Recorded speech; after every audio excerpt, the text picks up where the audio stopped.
Hello everybody, this is Zigzag coming to you from somewhere in this world, and I'm excited.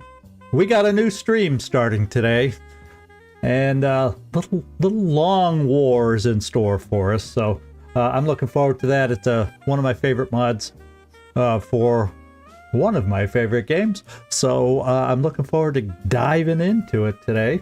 So hope you all too, or hope you all are also looking forward to it, and we'll get this thing going soon.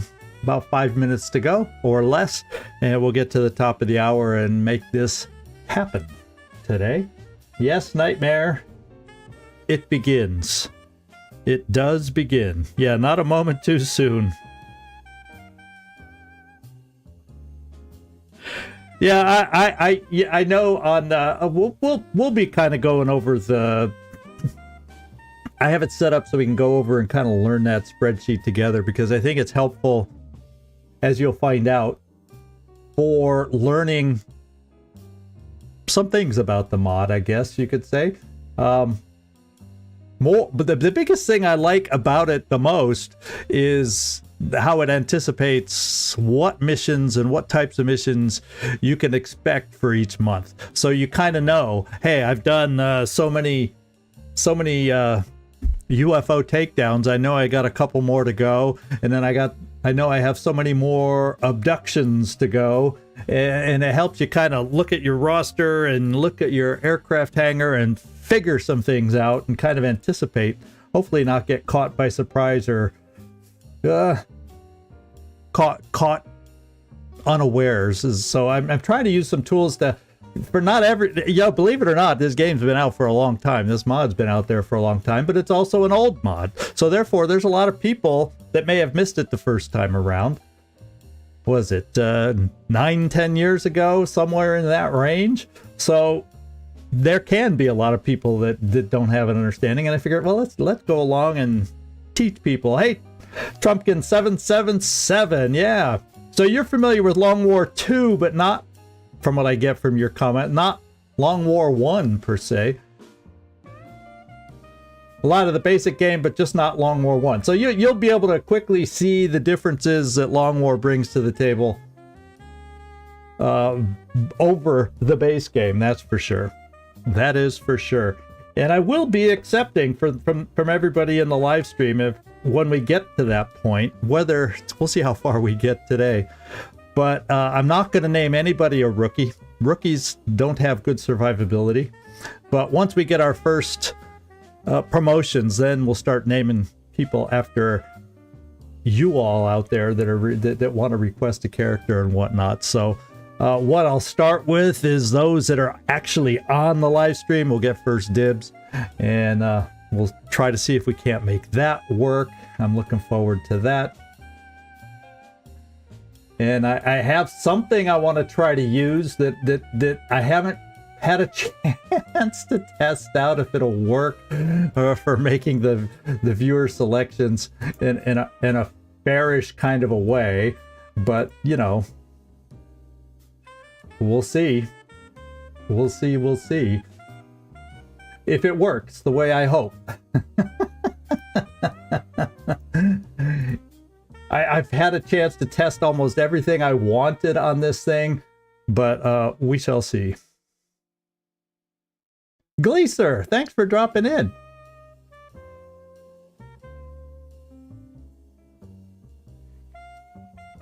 Road Train, glad you could make it in, Road Train. I knew you had to make it in for some Long War, huh? And don't worry, I will get back to the recorded episodes. This has taken more time away from me getting this all set up and testing things and everything, because I'm doing a lot of new things from what I've normally done here. So it's a little different than everything I've done. So good to see Gleeser, Road Train, some good old regulars here, Nightmare, of course, and Trumpkin. I'm glad you were able to make it in here and drop in. So you're kind of a new viewer, at least to the live streams, unless of course you're one of many people out there that's got a new screen name. But thanks for dropping in. It's nice to see it. It's always nice to see a new face, or I should say a new name on the chat. And look, guess what? Top of the hour, Nightmare. Thanks for getting me into that. Oh, you're Shiny Blade. Okay, I figured you had to be somebody. All right, Gleaser, good luck on your... I assume you have a Twitch stream going tonight, but thanks for dropping in and saying hi. Okay, I know Shiny Blade then. I'm familiar with you, Trumpkin777. Now I know who we're dealing with here. So here we are on the loading screen.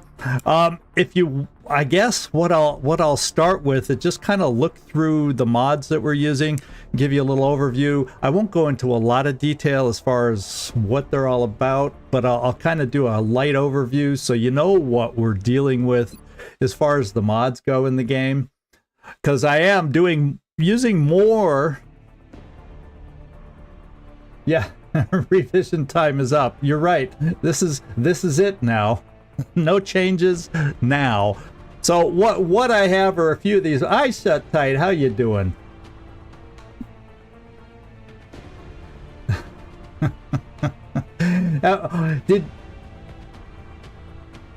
Oh yeah. So you missed the camera debut. All right. Well, you're here. Phantom Doctrine's done. Phoenix Point. Yeah, I think you meant Phantom Doctrine. But I'm debating whether I do it on the recorded videos or not, or if maybe that's just for games only. I don't know. We'll see. But I have this abduction map manager. Some of these mods are part of a mini mod collection, so it's not. And I have a list of all my mods in the description. I should paraphrase that. I have a list of most of the mods, most of the Nexus mods that I'm using. There were a couple other minor ones that I found after the fact that were resourced somewhere else. I had time. I was cutting it close. I had time to link all the Nexus mods that I'm using down in the comments. And that's not a problem. Eyes shut tight. Not a problem. As you can tell, I'm sometimes easily confused. I have my moments. I have my moments. But anyway, we have an abduction map manager. Basically, all this thing does is it takes all the maps and it makes sure that the smallest of the maps, the highest they can be, is medium or moderate. And then a medium-sized maps can be heavy, and then the biggest of the maps are where the swarming. Yeah, okay, maybe call it a zigzag band-aid, so I don't get the smallest map out there with a swarming mission. I want to give myself what I consider a fair chance on this playthrough. So I do use this mod. I've used it as what the defaults are. I haven't changed any of the settings.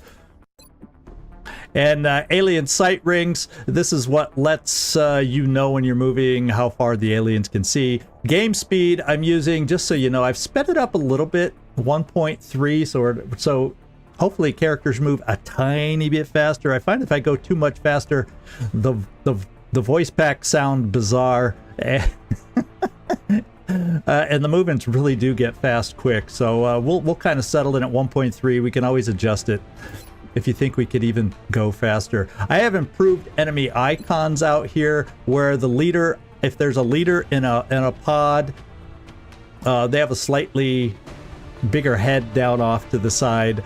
I do show Overwatch. I show all chances. You'll see above the profiles, the alien profiles down here, so I don't have to click on it. They're visible, so I can see what the different to hit chances are against the different aliens. That's a great quality of life that I like. We're using the line of sight indicator. I've set it up as a green circle around the aliens to see if we see them.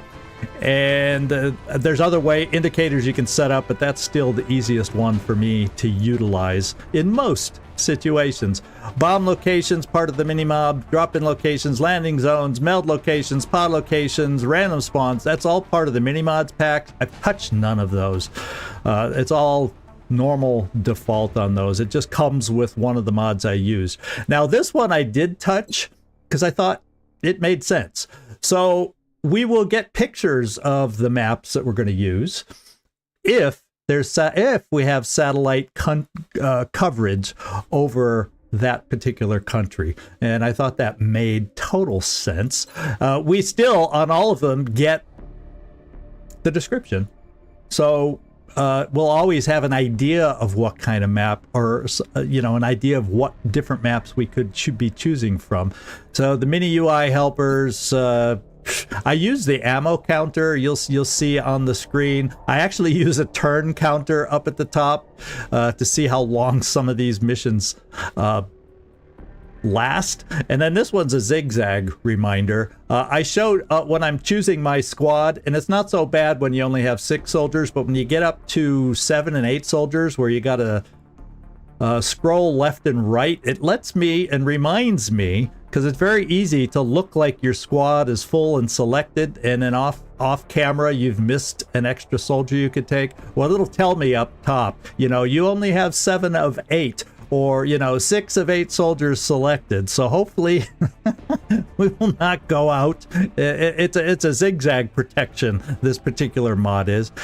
We have the kills counter, and we show perks off to the side, which is a really nice quality of life helper for me, so I know really quick at a glance who has what perks when I'm making my selections.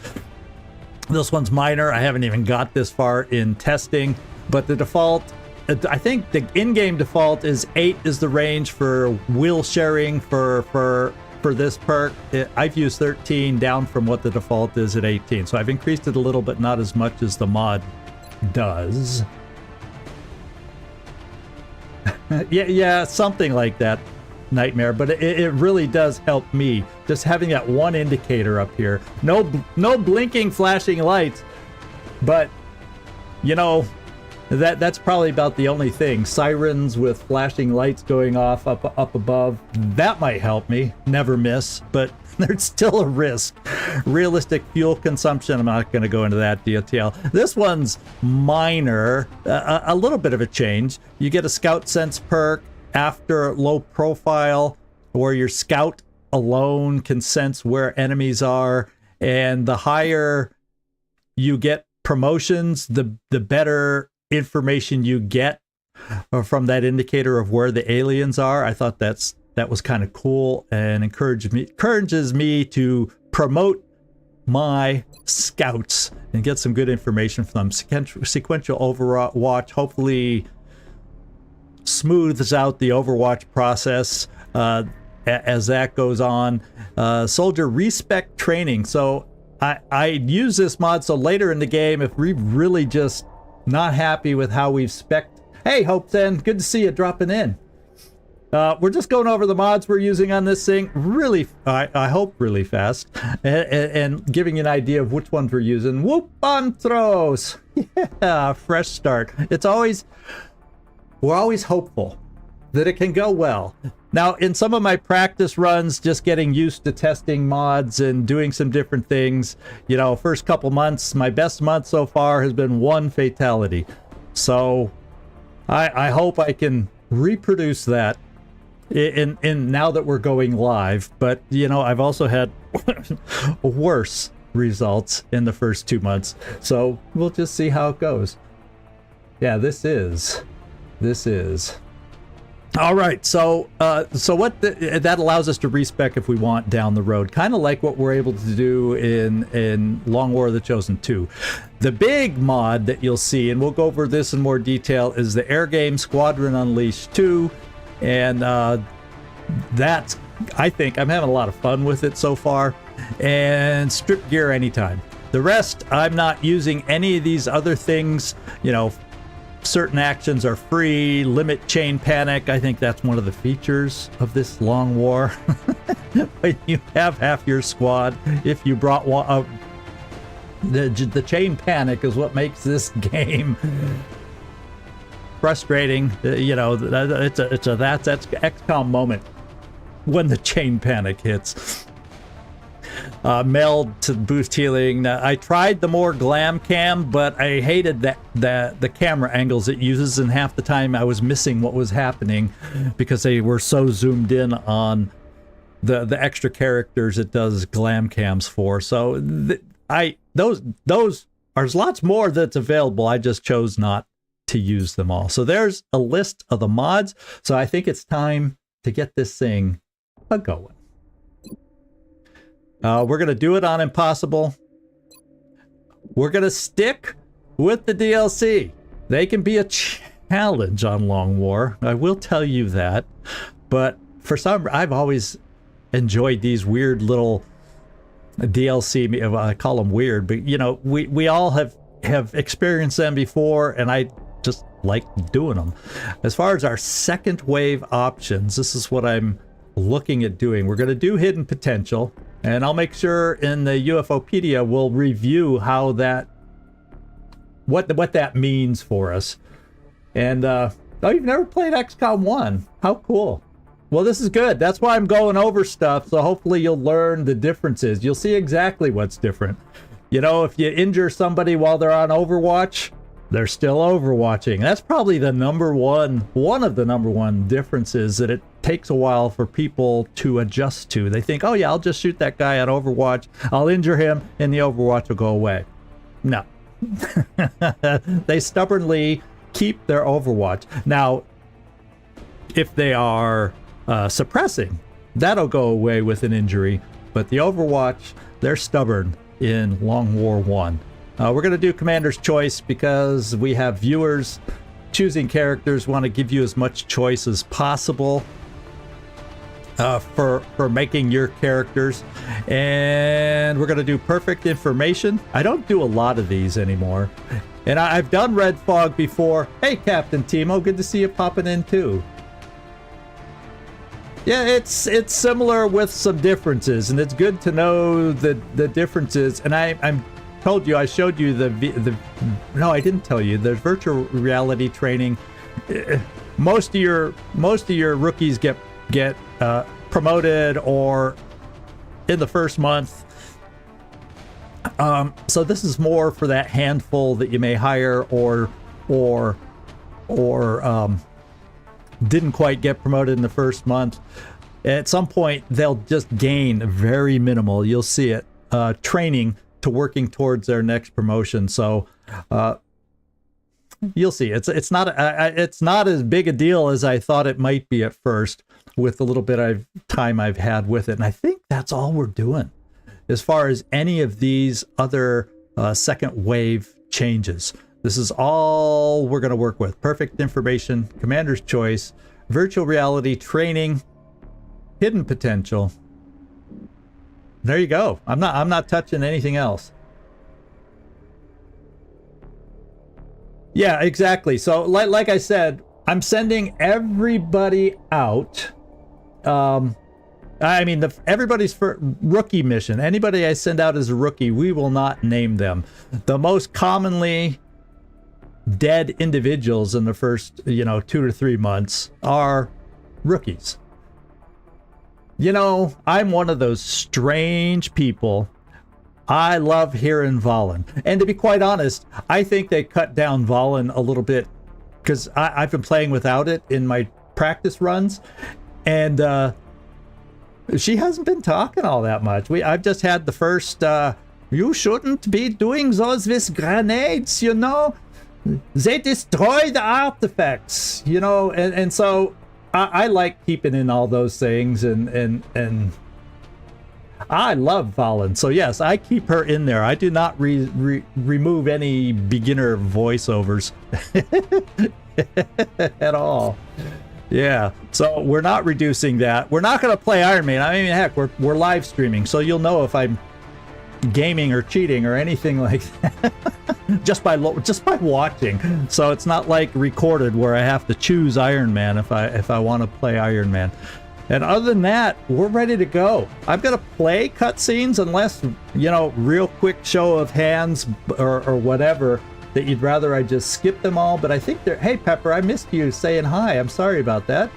Thanks for dropping in. I appreciate it. So we're gonna play all the cutscenes just because it's been a while since a lot of us have played this game. There's a couple of you that aren't super familiar with the original Long War, or maybe it's just been a while. So I'm gonna keep them in as I usually do, and I'll try to go back after the fact and bookmark them or whatever, chapterize the thing, and so people watching after the fact can skip through it easier like I do on my recorded videos. But anyway, here we go. I don't think there's anything else I was planning to cover ahead of time, and it's time to just pop in. Yeah, that's good for me. It only took me 15 minutes to review everything. For some people, they go, damn, just play the freaking game. But for me, that's good, getting through everything in 15 minutes that I wanted to talk about. All mods are linked, and I have a couple more I have to add in the description below. Those who play with the devil's toys will be brought by degrees to wield his sword. Buckminster Fuller.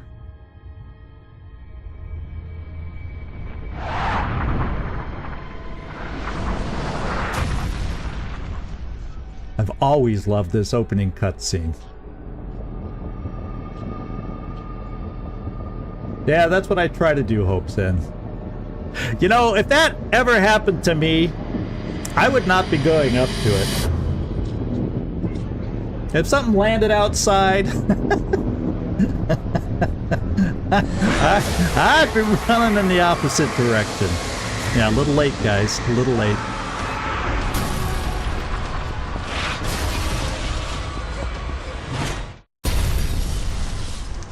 Yeah, exactly, Nightmare.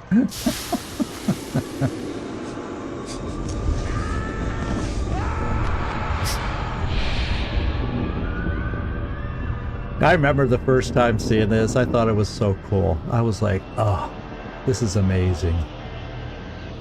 Well, that's true. If it is going to end, if they're going to win, and you know, I'm playing this game, so they might. You could argue it'd be good to go first like that. Hello, Commander. In light of the recent extraterrestrial incursion, this Council of Nations has convened to approve the activation of the XCom project. You have been chosen to lead this initiative, to oversee our first and last line of defense. Your efforts will have considerable influence on this planet's future. We urge you to keep that in mind as you proceed.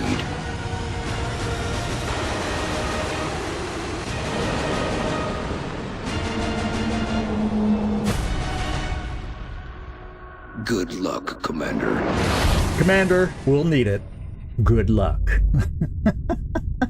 Yeah, better than becoming a Lost. Yeah, that's exactly what that is.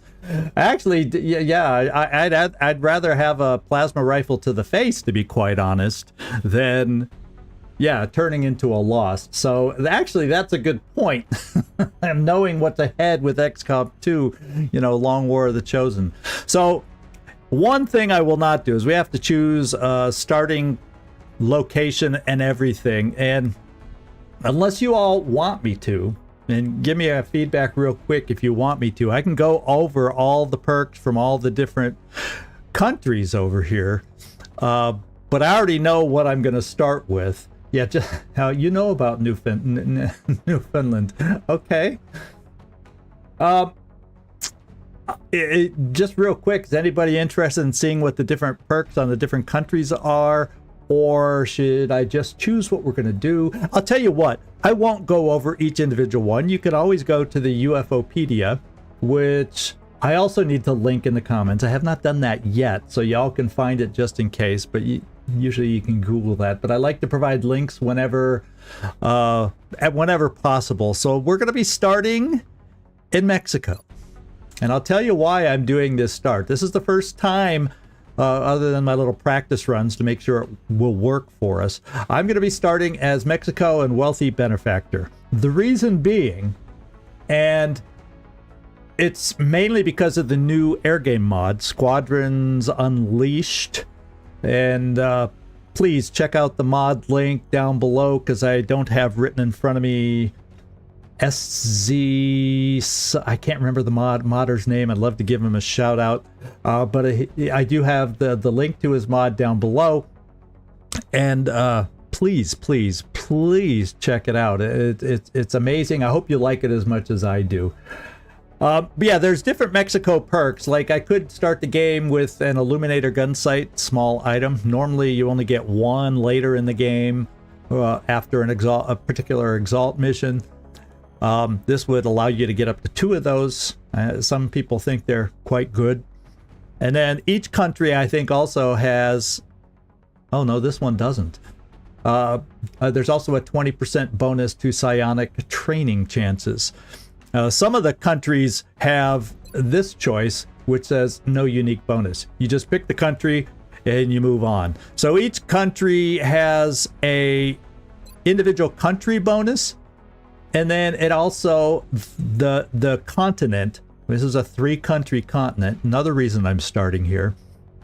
But I'm starting here because of the continent bonus, and I'm starting with this extra 500 bonus cash because it totally allows me to get air coverage before, by the end of the first month. So I get all the discounts on purchasing my extra aircraft I'm going to need, and 25% less maintenance cost also, because I'm going to need more than the air game's vital to this mod, and being able to shoot down as many UFOs as possible and gain experience on those missions. And oh, you're playing it yourself. Good job, Pepper. It's a fun game. I enjoyed that live stream with Miasma Chronicles. But anyway, it allows me to take advantage of that mod to its fullest by being able to afford aircraft without a doubt, and make that work for me, because I'm still learning things about it and how best to use the airships, and you'll see once we get into it. I've only had limited time to play with it, but I saw somebody else using it and I said, oh, that looks fun, that looks cool, and we're gonna try it. Okay, so let's get going. Let's just take Mexico. It's going to jump us right into our mission coming up, and we're going to cross our fingers. You remember I did that one test live stream, and we got one of the worst starting locations on a sucky map with rookies, and we ended up getting 2 killed in the very first mission. And I thought we played it as well as we could have. That's debatable, I guess, since we lost 2 people. But but yes. And let's get down there and say hello to Mexico. Okay, this is doable. This is an okay-ish first mission. I have no excuses if I do poorly. Depends on where we start, to be quite honest. Every map depends. So we're starting out in Canada, not Mexico, but this is where we go for the first mission. We got our 6 rookies. Let's get down there and see where we start. And one thing Long War has done, it's taken the base maps and it's changed. Yeah, I have a mod for everybody's looks, and I made sure everybody has sleeves. That was pointed out by somebody too. I've added that mod. Kind of that no bare shoulders look is kind of odd, to be quite honest, in a fighting group. But anyway, let's get down to Operation Glass Future and see where our starting position is.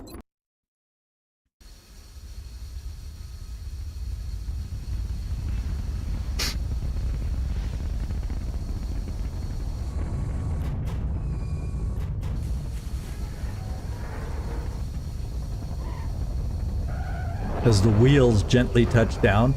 If only all the air flights I ever took landed that well. Strike 1, this is Central. You are free to engage all hostile contacts in the AO. Don't this take any one chances. Well, at least it's the first mission. I've started out here on like a swarming mission. I did not like this location to start with. The only thing I often will do, especially when this is an Exalt map, I love having a sniper up here because it commands the whole map. This is one of my favorite maps if I have snipers available and I get a starting position on this side of the map as opposed to the other side of the map. I almost always try to get my sniper up here. But we are starting, yeah, crash landing. But we are starting with rookies. Rookies have no sniper weapons. Rookies have no shotguns. Rookies don't have a lot of things. Let's kind of okay. We have one, two. Oh my lord, we have some weak ass rookies here. We have 3 hit point rookie here. We have a 3 hit point rookie here. We have a 3 hit point rookie here, and we have a 3 hit point rookie here. This one decided to at least armor up with 3 points of armor to protect those 3 hit points. This one is an nincompoop of a rookie. This, oh man, this, yeah. I'll just tell you, even sectoids can get lucky and take out somebody with 5 or less hit points at the start. These 3 rookies have more chance of survival. We just gotta try and get lucky, play smart, and oh baby. And oh man. So let's find out. Yeah, with Commander's Choice, no matter what they look like, we can make them whatever kind of soldier we want, but we'll kind of take a look at all the stats when we get closer. In fact, let's just take a look at our first stats that we got. We got 5. Well, mind you got to remember 5 hit points. Any of the hit points you see up here include the armor. So 13 mobility is pretty much average. 29. So average hit points is 4 without armor. Average speed is like 13. Depending on the weapon they have, if they have less than an assault rifle, that could be adding to their speed. So we really don't know their base stats till we get into the barracks. Will, that I don't think anything varies that on the map. Aim can be aided by, I think there's a laser sight that we have the ability to start with, but our starting gear is all random on this first mission. It's not like we even get to. He has decent defense stats, and there you go. So the first guy is average Enrique. And of course, these don't get locked into these names, because once these guys start getting promoted and we take them out on our first non-rookie missions, that's when we'll be naming them for you viewers and stuff. Now here, we have another 5 hit point, and his ceramic plating is giving him an extra hit point here, along with the armor that he has. This guy's defensive stats, he can be sometimes, by this negative stat kind of means the aliens may view him as a good target to shoot at, because his defensive abilities are not quite as good. At least he has above average aim. He has very good will, so he's going to be a lot harder for the sectoids to panic, and his speed is okay. In fact, one of my test games that I was playing, I had 30 out of my 40 starting soldiers with 3 hit points. It was ridiculously bad as far as health. I had to sacrifice a lot of grenades and extra doodads just to give them the extra vest to give them more armor. So I hope this is not the same. I hope this is not the same situation with this squad here, and it's just our starting 6. Let's take a look here. We've got 7 health, 12, slightly below average, extremely prone to sectoid mind games, although he has great aim and fairly decent defense. So as far as being shot at, this person's okay, but they better not be playing mind games at us. Holy smokes. This is not like the type of team I would have picked. I had control over this. Better than average aim there, average aim being 65. Very, very good will, average speed, average defense. And then over here, he's got, well, he's smart. He only had 3 health, but he's armored up to the max. Heaviest armor and ceramic plating. He plans on surviving. He has 14 speed, just below average will, just below average aim, and defense. And you'll get a sense as we get going how these stats matter more. Which ones you'll start feeling are more important than others as we go along. And then here's the final, David, with the unique spelling of his name right there. Unless there's I shouldn't say that. That's a unique. We should look at the country flag. Oh, you know, it's probably the spelling in that country right there. Well, no, because they use different letters, so that's a translated there. Yeah, I think that's Ukraine too, but their alphabet's slightly different, so that's a translation of the name, I guess, using our alphabet. So anyway, let's now just tab through everybody and we can see what they're carrying. We got 2 AP grenades. These are good if you can get past the cover. If an alien is behind cover and you land, if they're behind cover here and you throw it here, it won't hurt them. You have to be able to throw the AP grenades past any cover they're in order for them to be effective. They do not destroy cover. We have another single AP grenade there. Now here is a potential cover destroying grenade. However, rookie grenades are not all that powerful. Grenades really don't do a lot of cover destruction until you have an engineer that picks up the sapper perk. So maybe you can destroy these pylons if you're lucky. Maybe if you're really, really lucky, you might explode a car or catch it on fire. But that's not guaranteed with rookie HE grenades. So they, you know, you just, when you throw those, you cross your fingers and hope they work, is what you do. You hope they work. And then 1 AP grenade there and 2 AP grenades there. And the big thing, no med kits on our starting team. No med kits. And then finally, one last thing I did not check. Assault rifle, assault rifle, assault rifle, assault rifle, assault rifle, assault rifle. Okay, so everybody's speed that we're looking at is pretty close to accurate. The only thing that would actually slow their speed down is if they're wearing armor, you know, the heavy body armor instead of just the vest. So there you go. This is what we're looking at, guys. This is what we got. Now, and starting out, we have no motion trackers, nothing. So we got to be real careful, real conservative. If I see Meld out there with an all-rookie team starting out, unless it is luckily right in my immediate path, I probably won't be going for any Meld. So let's take a peek. This is a big open part of the map here, so if we're going to see anything that's nearby, we're going to see it right now. And there we go. And it's a pot of 4. And this is going to be awkward because basically most of our cover is going to be having to get over this way to get the best cover. And you want to know the odds of running into another pod over here? We're going to have a challenging little start, my friends. We're going to have a challenging little start here.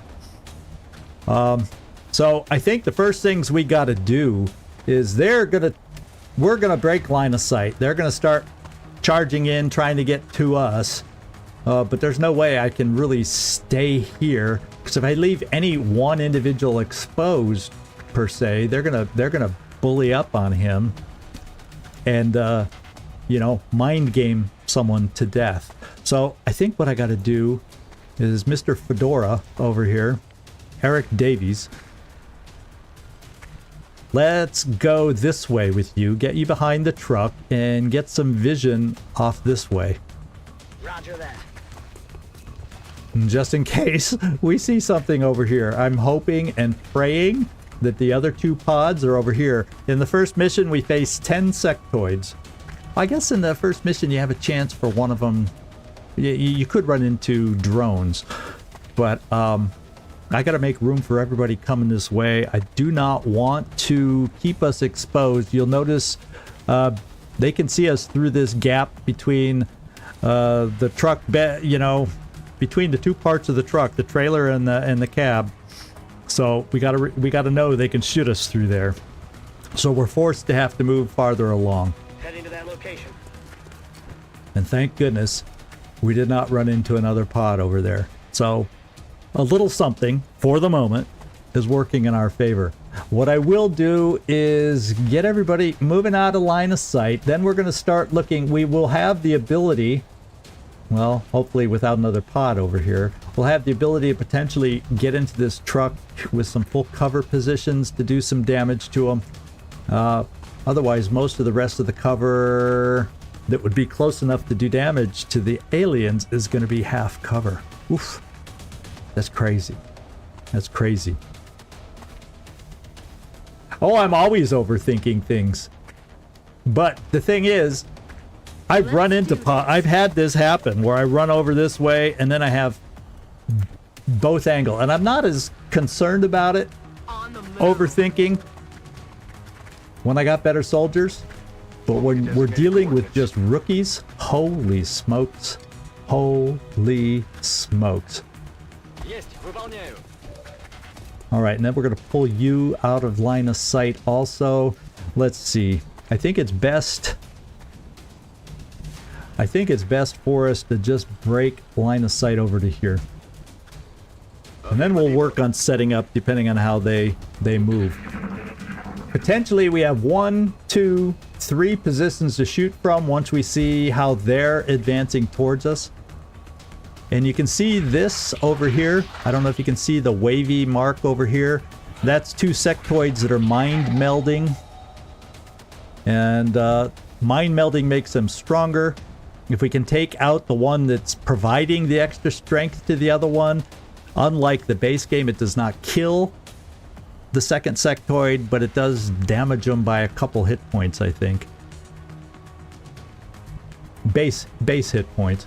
Alright, so it's time for us to take a peek and see what we're dealing with here. We see nothing there.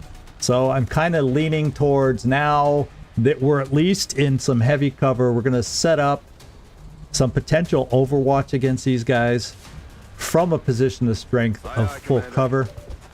Okay, if I stood here, we would have seen them. Let's see if we see around the head of the truck. Heading there now. No. So basically, if they try moving into our lines of sight as they come towards us there, we'll have some options. And here, let's come to this point first and find out. Okay, we see our first alien here. He's only in half cover. However, he is buffed up to the initial aliens have 4 hit points, and the initial mind meld gives them 1 extra hit point. Well, I think just a little ways into the month that starts changing. They start coming with 5 hit points. And at some point shortly thereafter also, mind melds give them 2 extra hit points. I can see you'll see an eyeball above their icon if they're on Overwatch. So yes, we do have that one. We do have that one. So that means my team would be able to at least, I don't know about the aliens over here because we can't see them. Well, there's 2 more aliens out there, but it's probably okay to get a couple more full cover firing positions in play. I don't know that I want to run across here yet because I don't know, an unseen alien could be on Overwatch. So let's at least go here. Time to motor. And then we'll peek through there next time. And then I'm also going to bring somebody here with the hopes that I'll be able to get past this gap. Because putting a person here is no good to me, because while this person can see that alien, somebody on the truck will not, because they can't step out. They would be able to see people in this direction, but not over here because they can't step out. But I'm still going to bring this person up there because I only have so many full cover firing positions I can use. Heading to that location.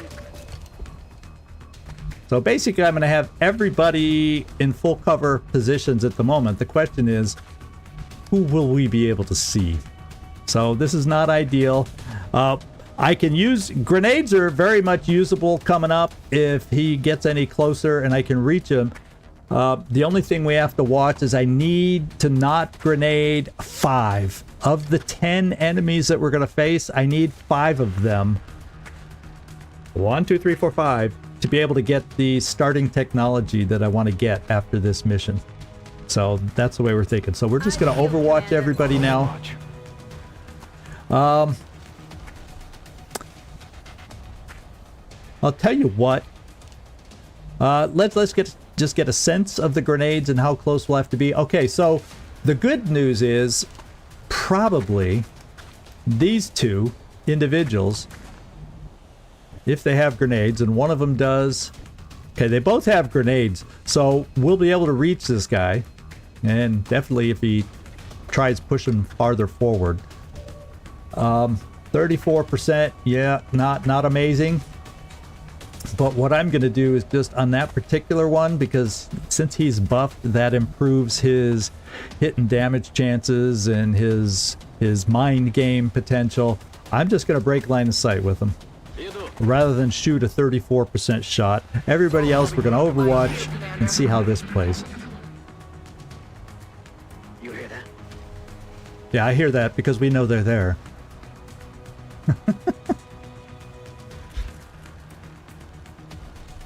And unfortunately, so far, nobody moved forward within our line of sight. And it looks like this guy moved back to better cover, is what he did. He says, hey, I saw they saw me.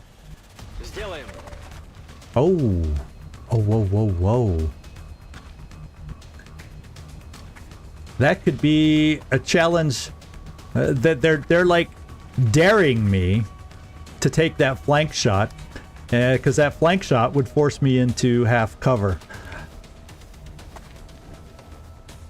I think what I'm going to do first is come here, see if we see anybody on Overwatch. Got it. And as you can see, the percentages show automatically above each target, so you know without having to click on anything to figure out what the shot percentage is. That's one of those quality of life things that's really wonderful for the mod. So the aliens are all around, but nobody's on Overwatch. So they're just saying, we dare ya. So we're going to get this other full cover position over here. Moving. And see if we can make the best of it. Now we have a couple options. I might be able to destroy that cover with one of our grenades. I might just come over here and try weakening this one and potentially killing this one. The other thing you have to know in this game, unlike the base XCom enemy within, the grenade damage falls off depending on how close they are to the grenade. So this particular little sectoid, we can't throw it right next to him, so we may not get the full 4 damage off of this grenade. We'll probably only injure the guy. So that's also something to consider. 34% shot. You can see him at 37, this guy. So what I'm probably going to do is this. I'm going to try the HE grenade over here. See if we can get lucky with a rookie grenade and destroy some cover. As a matter of fact, well, these are half cover. I don't want to destroy all the half cover. I want to encourage them to take half cover so we can do things like this. It's easier to hit them in half cover. So let's leave as much half cover as we can and do this. Hoorah!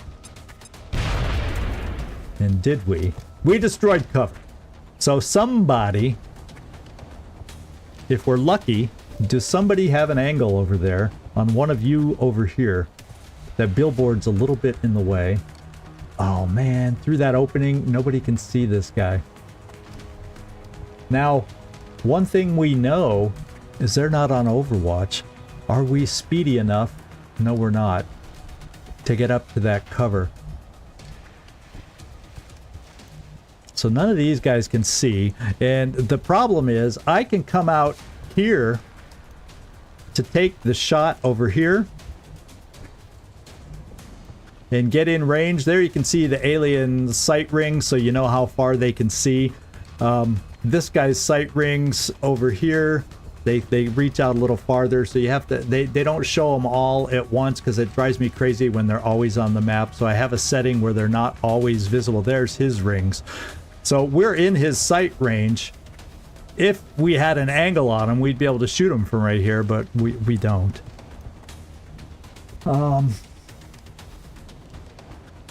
So we have a guy doing a mind merge from way back here. So the problem is, if I come out here to take the nice easy shot over here from this position, this guy says, to heck with mind merging, I'm going to move up here and flank shot and kill you back.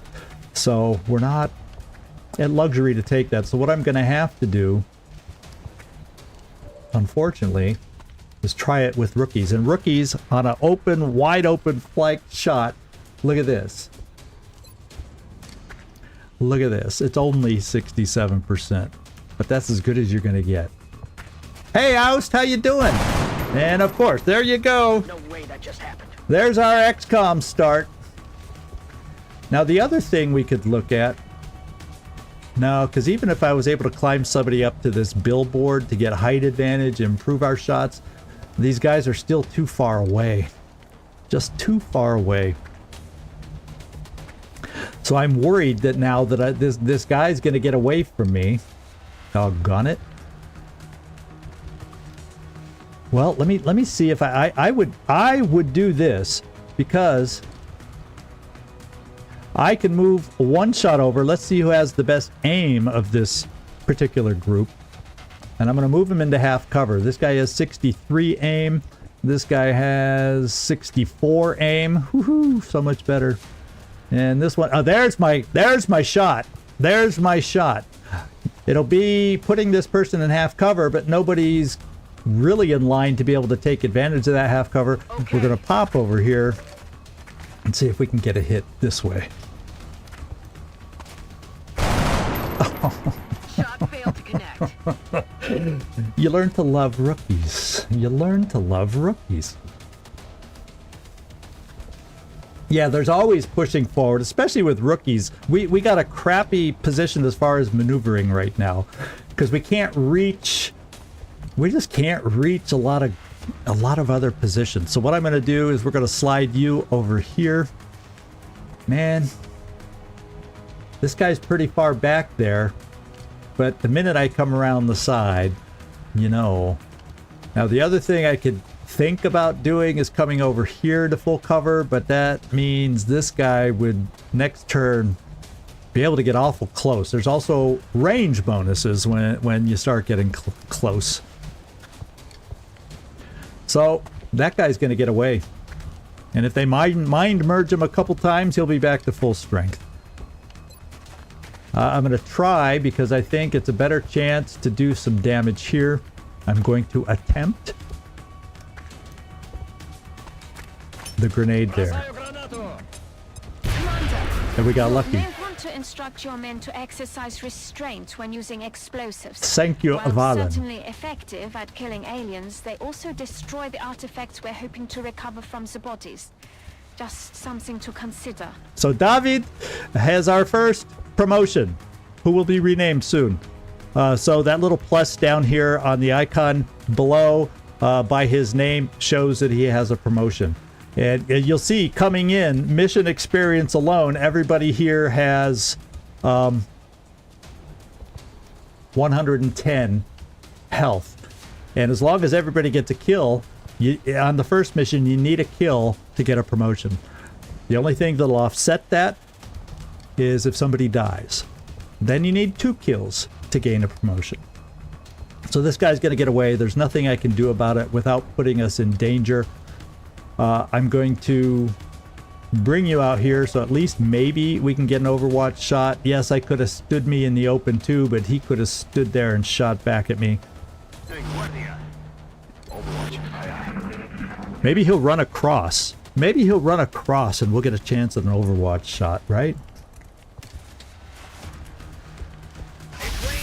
Okay, we got our first miss. If you look over here, usually you'll see... Oh, he went to full cover. 37% shot. Pretty damn good shot because it's close range, and this person was half cover. But we survived their best onslaught against us. So part of me Nobody's on Overwatch again. The person doing the mind merging can't be on Overwatch. Part of me wants to hustle somebody over here so we can maybe start dealing with that. If I hustle somebody over here, this will flank this person and he'll have to move. The aliens do not like being flanked. Yeah, you can kind of see where it goes off. So whoever's doing the mind merging is hiding right behind this alien pod right here. Of course, running here would risk activating another pod. Question is that worth it? The other options we have are this. Let's see.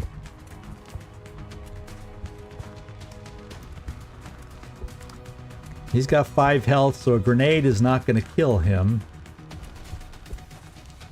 And I don't have any other HE grenades right now. And I don't know if we can from here reach. Yeah, I can't reach far enough to hit this guy. Engineers have extended throwing range, but rookies do not. And once again, this is something where I could move up here. It's full cover, and we'd have a okay for a rookie shot right there. But then if we miss, he can come right back at us, and it's not okay. The other option we have is coming right here to do the flank. The problem with that, once again, he just goes zoop and flanks us back. So what I'm gonna... Yeah, we can't quite see all the way over here, so I don't really want to do a dash.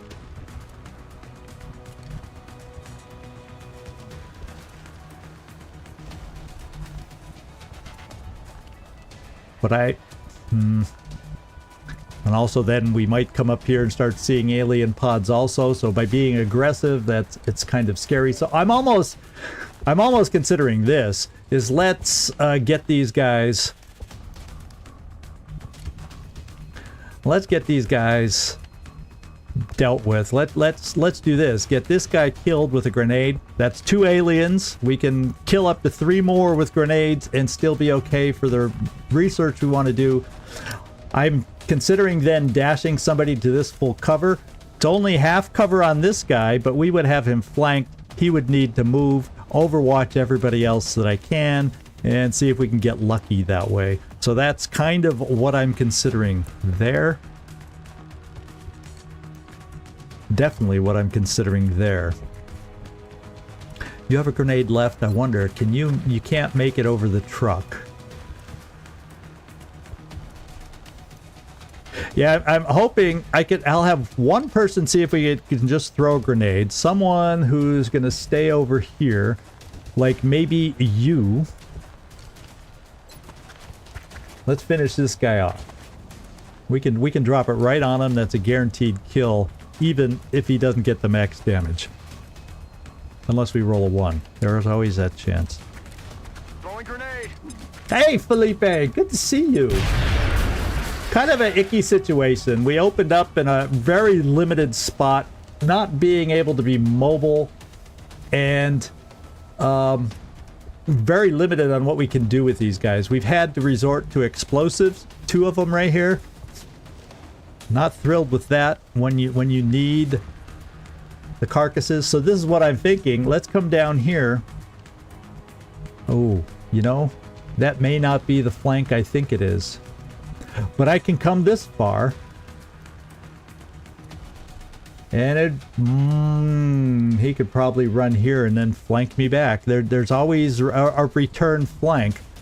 So this wouldn't quite get the job done. So much for that plan. I was thinking I could flank him and then get him spooked, and then he'd have to run. So what I'm kind of thinking I have to do, aside from that, who has the best... Well, it doesn't matter at that point. If I might want to bring somebody up here then.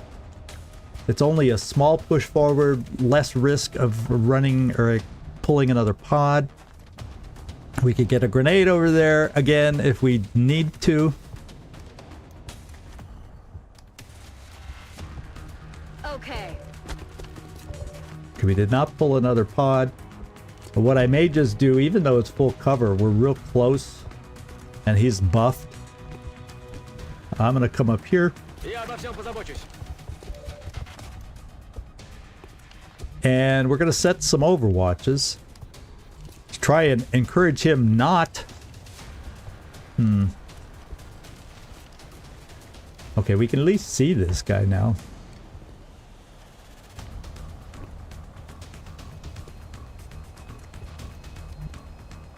Now, actually, there's not a melee class. What they have instead of melee Wupantros is shotguns. And a lot of people can carry shotguns. And on lower level troops, I love equipping a lot of shotguns.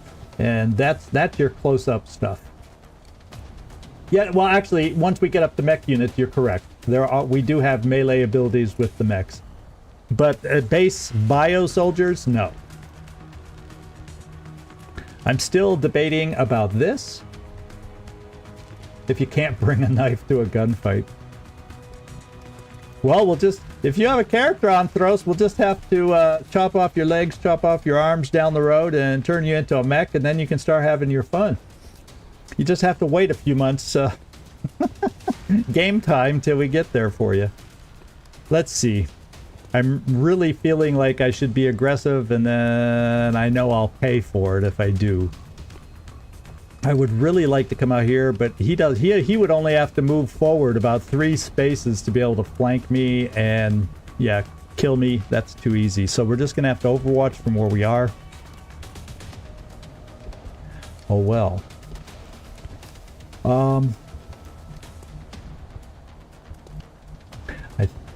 Yeah, I guess we'll just bring here just in case we get lucky through that opening.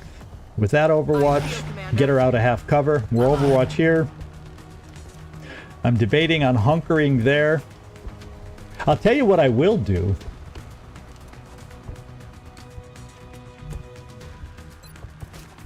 Oh, that's right. I couldn't make it. I already checked. Well, I would give up the hunker. Getting cyborged is too much for you. You don't mind? Well, yeah, but there is gene modification in this game, by the way. But none of the gene mods make your arm turn into a knife. So I'm stretching it, trying to figure something out for you, Antros. I'm gonna at least wear this guy down with an AP grenade. Frag out. Oh my God! It did. Oh. Okay, so we can't use. We have at the max 2 more we can kill with a grenade. We're gonna have to shoot them the old-fashioned way going forward.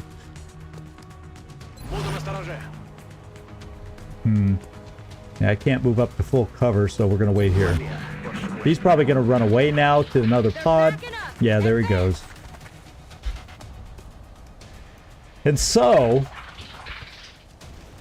this is what I think we should do with this team now, is make our way over here and see if we can clear the roof. We don't know if anybody's on the roof. We haven't gotten any other sound cues for where aliens are right at the moment. But I'm going to flip our attention over there now with that guy running off. This is terrible cover for us to advance through. So we're going to try taking some high ground and get the advantage of high ground shots, or being in position to be able to drop down over the edge and get some wonderful flanks, that kind of a play.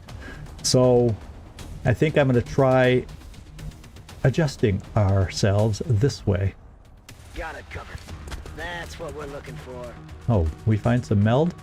Oh, baby, make me drool. Problem is we started so close to it. I don't hear the loud sound, but it's not going to last much longer, so I don't know if we'll even make it to it. What I could do is get you up to this cover. Sometimes aliens like to camp around the meld. Let's come over. Let's advance. Oh.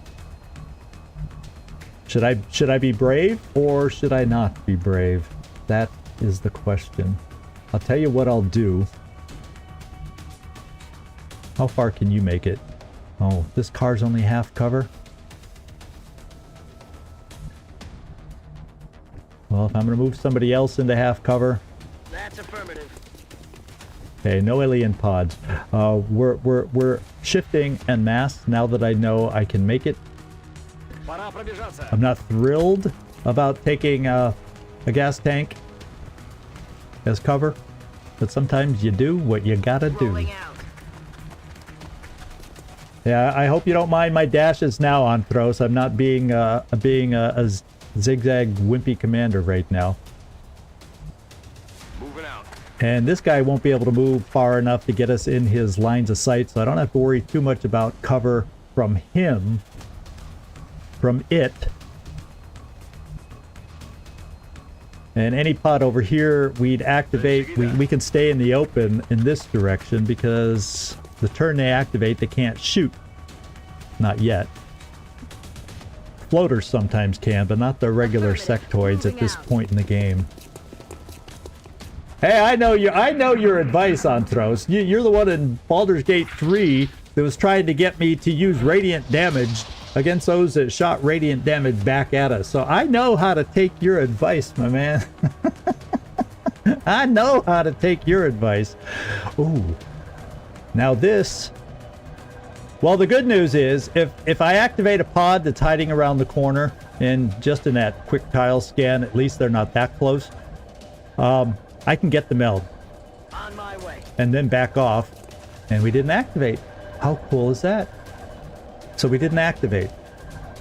In hand, And we got some meld. That's a bonus when you get that in the first episode. All right. Juicy meld. You know, that comes in handy later. Well, early on, I have no problem selling my meld. So what I'm going to do first is, I can't keep us totally exposed because we don't know if he's working his way back towards us or not. But I'm going to get everybody near this so we can take a peek up on the roof and see if it appears to be safe or not.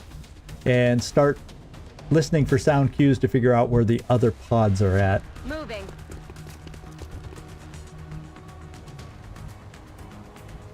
Yeah, half cover will do. Well, I can put somebody at the base of the pod because there's full cover one more thing out because of that beverage machine. 10-4.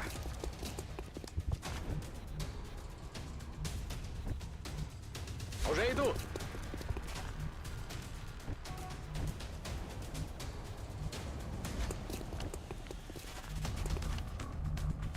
Stepping off. All right, we're all over here. Oh, that single sectoid came out. Oh, we got him. We got our first legitimate kill. To self-destruct when the operator dies. We should look closely for any fragments that could be salvaged for our own development programs. Oh, Ecobot, I didn't see you in here. How you doing?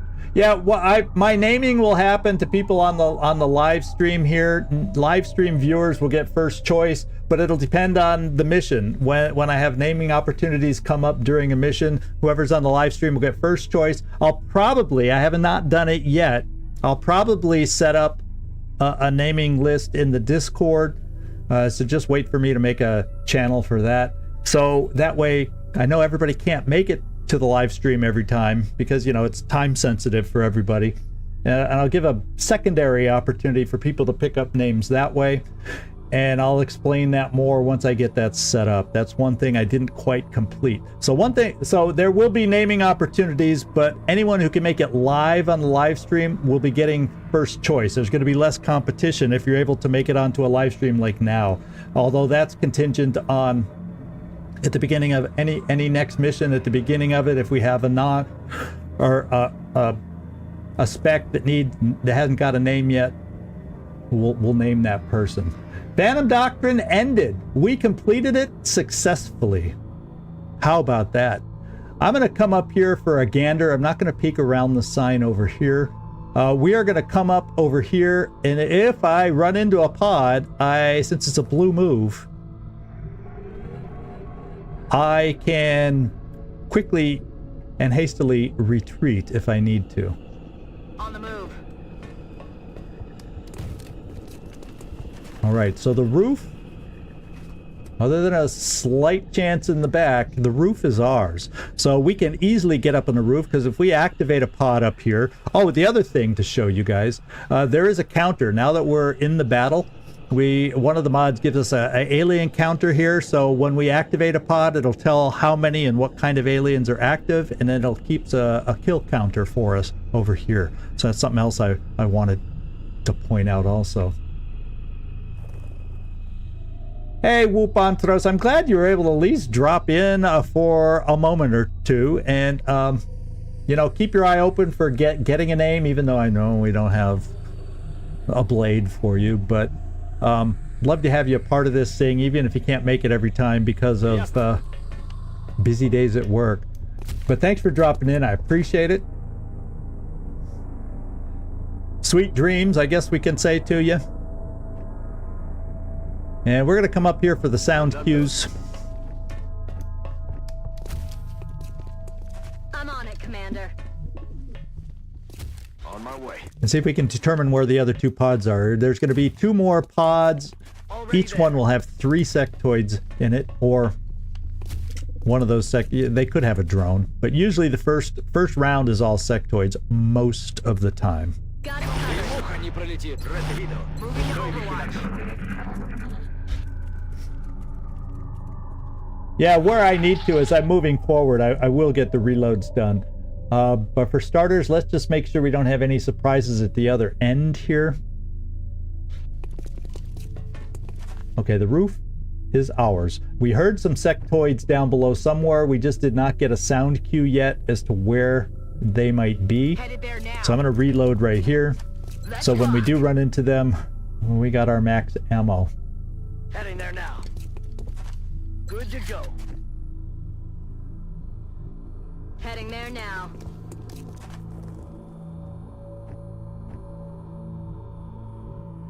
Yes, Commander. And one more reload. Ясно. Можно начинать. All right, here we go. Okay, we now know the direction. Now they could be right below us right here, and I hear the pitter-patter of their feet down there.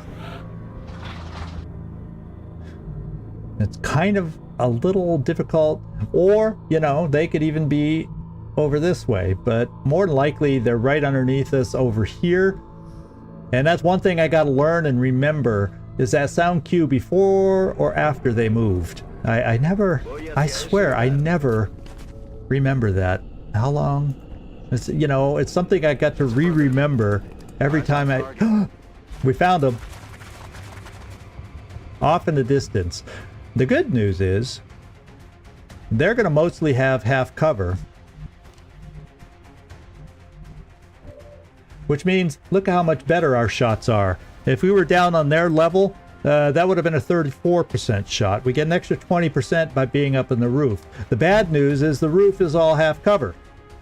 The bad news is I have no smoke to give us some extra defense. So I may, at least for the first turn, back them off. And then if they do advance, it's all half cover down there. It's all half cover down there. And so the only chance for full cover they have is back by this truck. So we'll see if we can egg them into advancing into that half cover. Then we all come over and mass fire at 50%. We gotta land more at 50%, right? Hey? Okay. My Canadian friends, eh? Выхожу. Let's all get in position so we can make it to the edge, but we're far enough back so we can't be seen from a distance. I'm on it, Commander. And then, let's see, I'll pull somebody way over here too. Now, they do have a pole they could potentially climb from here, so we got to be mindful of that, but right now they're too far away to use it. And, wait, I got one more? No, we moved everybody forward. So I'm just going to move you back here, and then we will double check. The only thing about moving forward, he can be seen there, he can be seen there, he can't be seen here. So our moving forward Potentially, if we move there and then there, if they're on Overwatch. So I'll tell you what, all I'm I'm not gonna shoot since I only have one shooter. You know, 54% isn't good enough. I want to get everybody else figured out, and if I hunker him, when he stands up, he'll be able to see who we can see without having to move. And I'm going to spread us out a little bit so we have different angles we potentially can get. I could have steadied, but I don't trust half cover with these guys. And if we got to move, steadying weapons does nothing if we have to move. I'm going to put you back here just in case they can get an angle on us. That way at least we're behind cover if they manage to get a line of sight. Gustavo, how you doing? Thanks for popping in and dropping in. I appreciate it. Okay, we got the mine merge going there. And he's staying in half cover for us. And he can see one of us. And you can see we're only in half cover. That's 38%. That's not the kind of shots I want to have them taking a lot of. And like I thought, they decided to go into Overwatch. So if I'm going to try for anybody, it's to kill this one so we get rid of the Overwatch so that we then can en masse come forward. Because as you can see, any kind of move forward we try making, we're going to have to run Overwatch. So the problem is, if I take that single shot from this guy, now wait, you also have a shot now too. But only against him. So I'm going to take my two 50% shots. If they are not successful, we're having a couple of 30% shots coming our way. This guy potentially could be one shot by a little sectoid pistol. And yeah. Lovely old Mackenzie over here, who didn't decide she wanted to wear any armor. Can be killed in one shot. Oh my lord. I want to keep her way back here. The good thing about her is she has a kill, so I don't have to be aggressive with her to get a kill. And Shigeo Yamashita has a kill. Eric Davies does not. So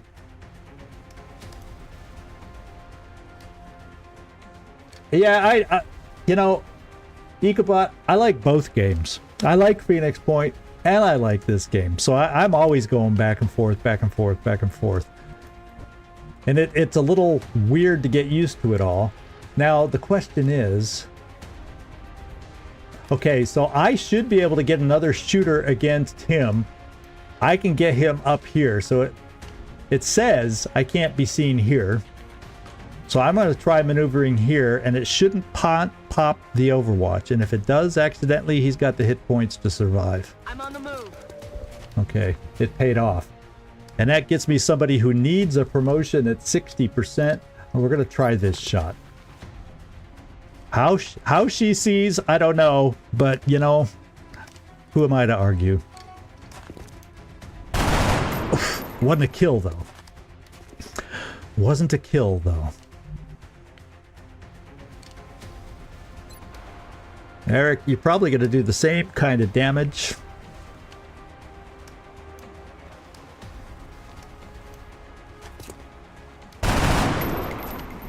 Missed. I'm going to try to take out the Overwatch so I can get more shooters up there. So we're going to go for the 54% shot there. And we missed.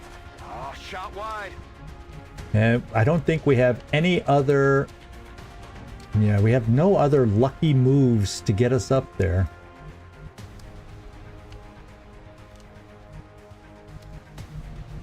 For any more shots without having to run the Overwatch.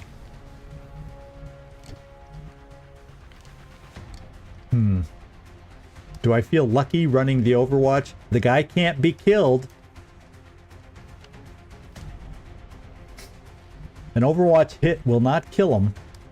Because Overwatches can't crit.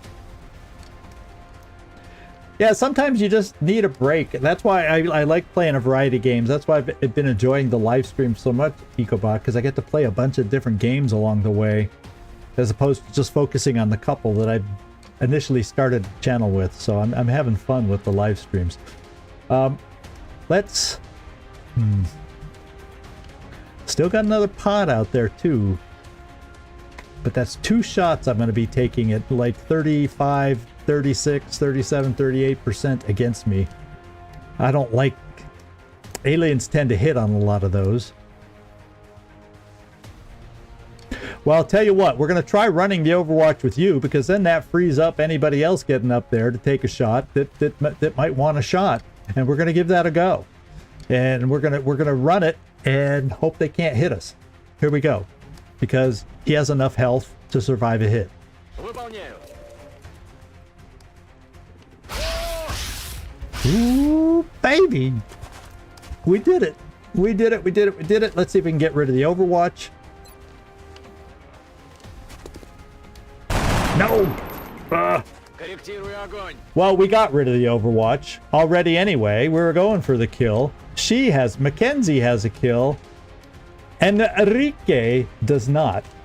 So let's give Enrique a shot. Voy hacia ese lugar. At 53%, we're going here. There we go. We got rid of one of them. So we're down to 2 enemies. Both mind merged. And what I could do...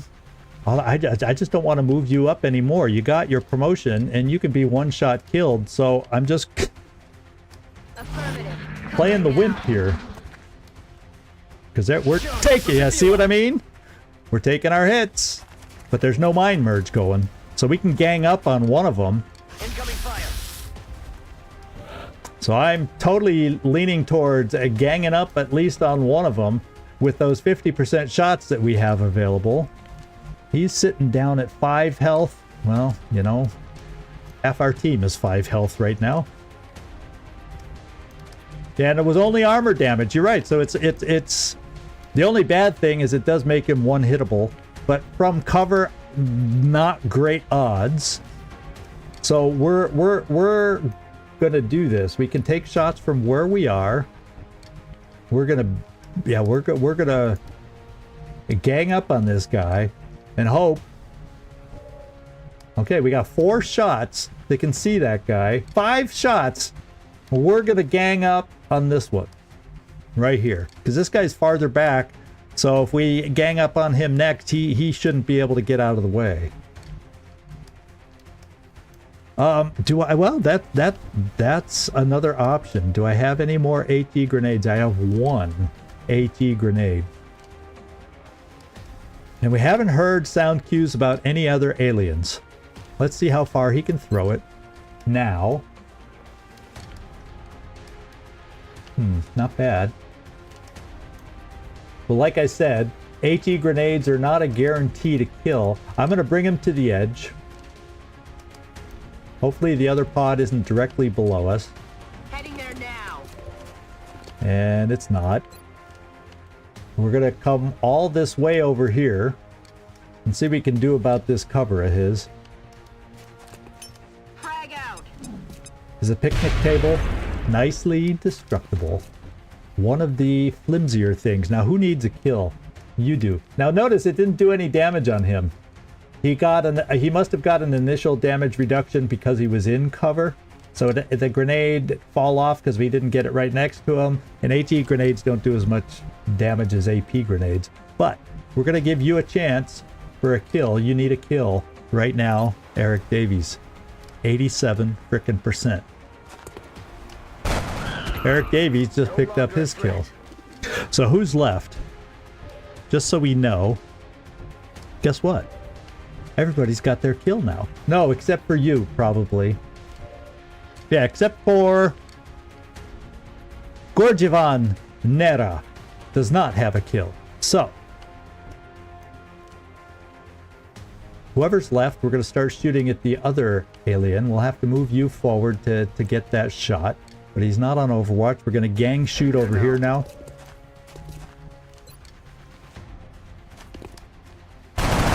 Good hit.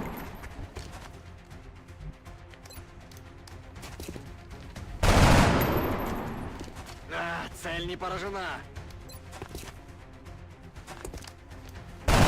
Oh, those 50% shots. Oh, those 50% shots. Do I dare? No, I'm not going to bring up a one-shot kill person. Just can't do it. I'll bring her over here and just Overwatch. I want everybody to survive. She has one of the best aims, I think. Okay, good. Now we'll be able to do that. The first shot goes to you. See if you can get your first kill. With him having 1 hit point, now is your chance. We'll get you as close in case that goes up. Yep, we got 4% more out of it. Do it. There we go. Everybody has got a promotion now. That's the way we like it. I think now is reload time and we gotta listen for sound cues. Roger. I've got my eyes on. We're green to go. For the final pod of 3.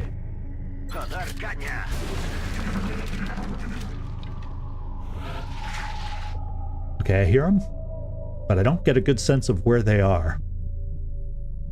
So let's wait. Let's kind of group up a little bit. Heading there now. Get away from the edges here just in case. And reload where we need to. I feel, Commander. И муха не пролетит. Let's do this. Roger that. And let's listen for that sound cue. Covering now. What was that? They're either right below us or way out over on the other side of the truck. The odds say to me they're right below us. So I'm going to bring us all towards the edge in the corner here so we can do a drop down maneuver with only 3 of them and 6 of us. We can maybe drop down behind full cover when we decide, get them to scatter, and then we'll have options for dropping down and getting flank shots. I can't think of anything better at the moment. Yeah, that way we'll have flanks either way. We'll have, you know, Headed there now. potential moves over here. And I think I don't think I can drop down. Yeah, I can only drop down between, so I can't drop down everywhere. I've got to be set up. So you're not nice how they designed these spaces. You can only drop down in certain spots. So let's see how far you can get. Everybody's got a kill. So I'm going to bring you right to the corner. So we got 3 that can drop down on this side, and the other 3 will set up over here. Rolling.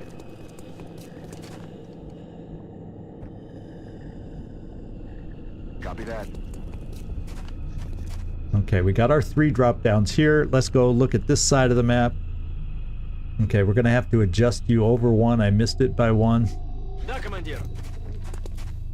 The good thing about the drop downs, they'll all be into positions of full cover. Aye, aye, Commander.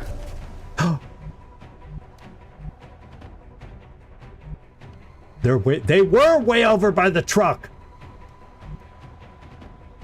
But guess what? They're not active. They're not active. We did one of those rare on the fringes moves, and we get to see where they are without activating them. And if we're lucky, they move into us, and everybody on this side will go on Overwatch, and I'll get everybody else over here so we can take shots after the fact without moving. Depending on how they scatter, we can make our choices. That's the least of where I figured they would be based on that sound cue, but there you go. You never know. Heading there now. So we get a wall of Overwatch from high ground. That's the good news. Unfortunately, it's only, I think, what, 3 of us, and 3 or 4 of us instead of. There we go. Good Overwatch shots. Can we hit on a few? 1 hit. Okay, 1 kill. So now they're down to 2. The only problem is they have full cover. Oh, so we killed 1 and injured another one big time. Now, technically, a grenade can end it. Yeah, so we got our 5 bagged with bullets. So if I just wanted to end this, which I'm thinking of doing, is seeing if we can reach, if I move close enough. I'm wondering, I think, because we couldn't quite reach this guy behind here, but I have a feeling I might be able to reach them with an AP grenade from here. Let's find out. On the move. If I can't, I'm tempted to move away from line of sight to get them to move in a funky manner. Because sometimes these aliens move weird when they can't see you. Okay, we can do this. Thanks for keeping count, Nightmare, for me. That's a huge help. Huge, huge help. So we're going to kill one. For sure. Catch. And we got them both. Mission over. Work out there, Strike One. All right, so we got off to a good The labs start. are on high alert. Teams are standing by for your orders. We can begin researching the newly recovered artifacts immediately. Thank you, Vahlen.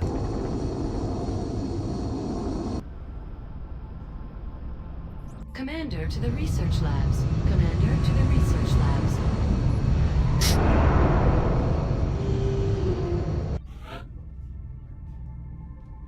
Welcome to XCom HQ, Commander. I'm Central Officer Bradford. My role in this project is twofold: providing tactical support for our field operations, and keeping you briefed on the current situation. My efforts should allow you to focus on the bigger issues at hand. Speaking of which, we have a soldier waiting for a promotion in the barracks. I'll let you get to it.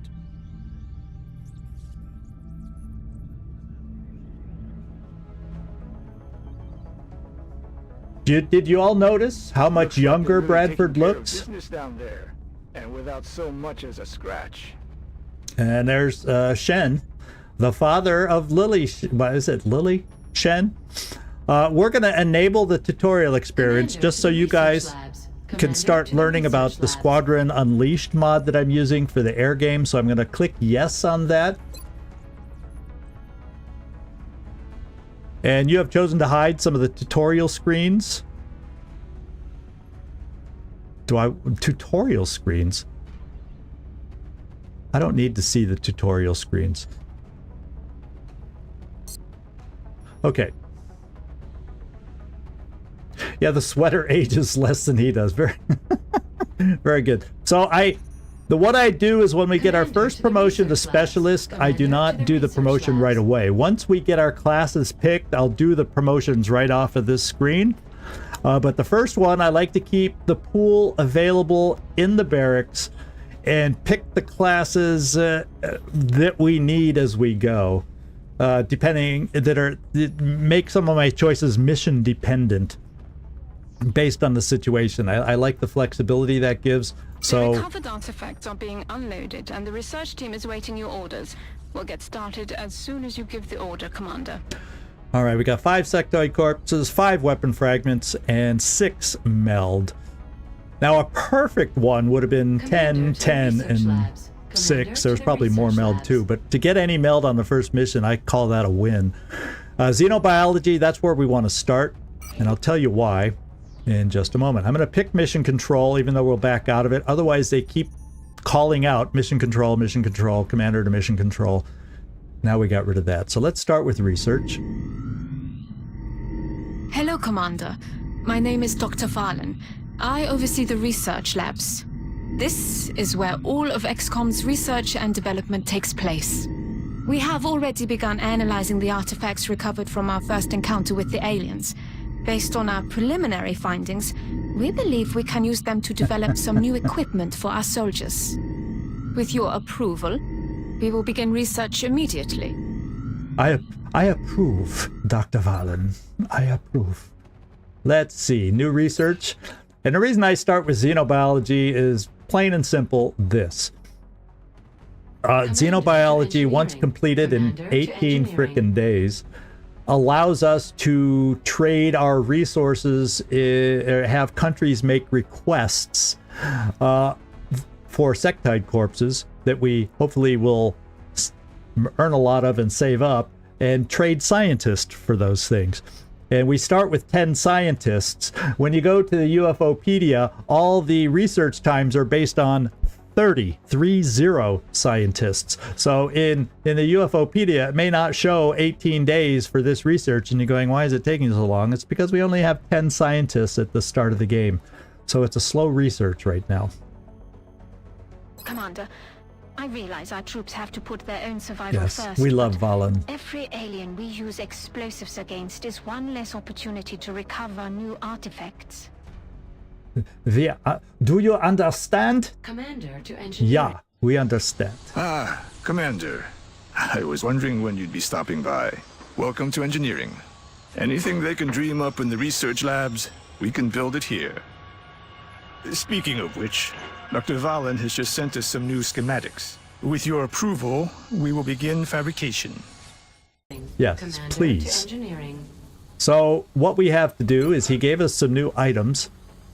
Well, actually, we'll look at this first, and then we'll figure out what we're going to build and buy. Now, notice we have, rather than starting with 300, we have 800. So we're going to go on a spending spree here initially.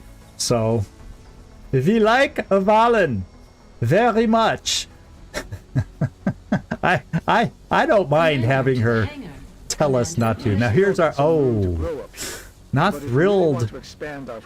Not totally thrilled with this beginning. Well, not necessarily. It can work. So our first power facility can go here, and we will build an access lift down to steam. A steam power facility gets us tons of power. We just got to get 350 credits to build it. So this will work. We can make this work. What I can do is power steam here, steam power there. I got 4 space area here for the miscellaneous things like Officer Trading School, the capture building, and a couple others for later game. Then the 4 lab kind of facilities can go here. My workshop facilities can go here. My satellite facilities can go here. So yeah, this is not a bad setup. I can make it work. Totally can make it work. So the first thing I'm going to build, because by the end of the month I want to get up 2 more satellites to cover North America. We will need a satellite uplink for that. Cost 200. We have also, in addition to the 10 scientists, we have 10 engineers, just enough. When I build another satellite uplink, I can't build it till I gain 10 more engineers. Work crews are on their way to begin construction. I'll send word when the new facility is operational. Yeah. That's why she doesn't want those things exploded, Mike. It hampers her research. Excuse me. I'm making my throat scratch. I need a water. Just water. Bubbly water, but water. Okay, so we got the satellites built. Already, we're almost maxed out with power, but before I build a power facility... Commander to the hangar. Commander to the hangar. I know an access lift costs 1 power, so I know I can afford to build that with... So, but we'll come back. The other things I need to build are 2 satellites, so when that facility finishes, we can launch them as soon as possible. So, we are going to submit 1 satellite there. Oh, no, I just built the Shiv, I think. I didn't pick the satellite. To the hangar. Well, to the hangar. I was probably going to build a Shiv anyway, just as backup.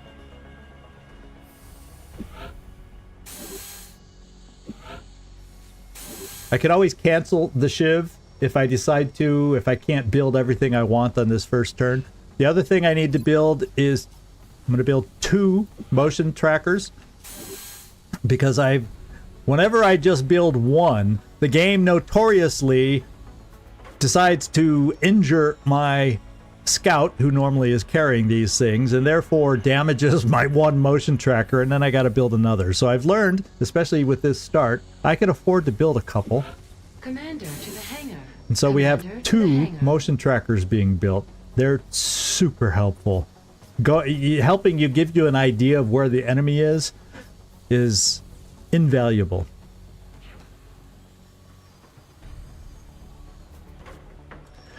The only reason I'm gonna build a Shiv and keep the Shiv as is right now, and I'll tell you why, is I have sometimes in the month, not so much in March, not even so much in April, but I tell you, there can be a nasty fatigue spiral in May. Not always, but depending on how the missions fall, it's easy to run into a barracks crunch in May. And I'm going to try to avoid that by having, it's nice to have that Shiv to help you out in a tight spot. So I'm going to keep that Shiv there. The base starting Shiv is not the best in the world, but the alloy Shiv is a vast improvement, and I would like to build one of those.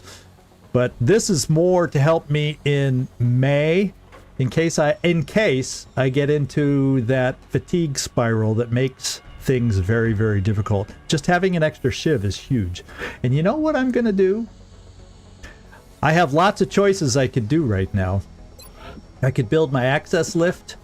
It only costs 100, 1 power, and it'll max my power. Then I just have to run missions and gain resources to do another power generator, which runs around 120. But this also, so a couple missions I would be able to then build this and then a power generator, which is really the only other buildings I have to build this month. So I'm thinking I'm going to right off the bat do this. Let's go into our barracks. And we need to get a sense of what our barracks looks like. And what I'll be doing is... Oh, I haven't even shared everything else that I got going right now. Commander. So one thing I'll show you, that those of you that weren't on my test run that don't know about it. Let me reset this up.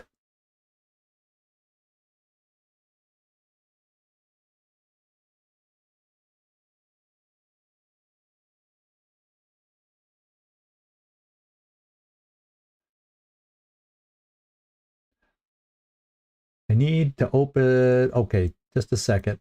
I'm over on my other screen opening what I need over here. And it's down here. There we go. So this other one I don't need. There we go. I had the wrong spreadsheet opened up for us. So I'm going to share the spreadsheet that we have, so y'all can see the spreadsheet that I'm going to be using.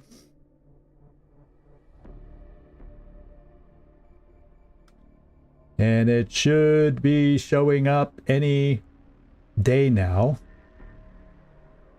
There we go. I'm looking at my screen. I'm looking at my phone to see when it's showing up for you guys. So this is the spreadsheet I'm using. Full shout out to this person. They developed this spreadsheet years ago. And I will also, I haven't done it yet, I will include the link to this spreadsheet if you ever want to take a look at it for your own playthroughs. And it comes with a help doc on how to use it, which is mostly helpful. I've mostly figured out, but the big thing I like about it is it helps keep track of how many missions you have pending for a particular month. So this first month, you can get 3 or 4 abductions. We're going to have 3 scouts to shoot down. You may or may not see a harvest. Usually those in the first month take place in areas without a satellite, so you never see them. And then we'll add the in-game gate. But as you can see, it'll keep track, if we keep up with this, how much are in the meld canisters. Like early on, it's only 5, but it starts going up rapidly as far as how much meld is in there. And it sometimes makes it worth it to take a chance on a mission.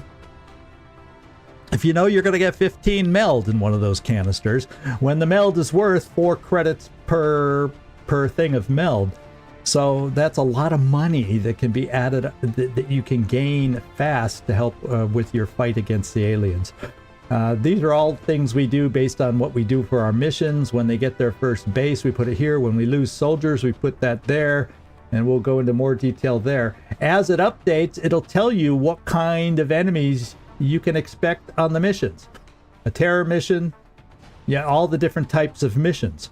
So there's just all sorts of stuff. And then I think I've mostly figured out how to use this area. And as we go forward, I'll do that with you. The